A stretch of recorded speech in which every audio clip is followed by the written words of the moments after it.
upod naman subong si Tatay Giovanni will turn over the initial amount nga gin-donate ninyo sa iya 4-year-old nga bata nga nagka-severe burn no, na nagbigat. So, for official, we will turn over this initial amount para sa ilang medical bills.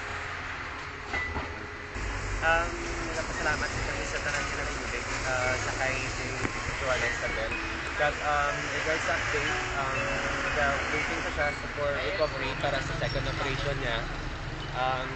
Hopefully, mag-ayon na siya mismo pag by siguro mga Thursday, Friday passes na yung third operation siya upcoming. So hopefully nga mag-ayon siya as soon as possible. Nagpasalamat din kami sa mga nag-donate para sa financial assistance Isabel. Sa 3 years man yung ginhatag na para kang visa. Kaya madamo din salamat.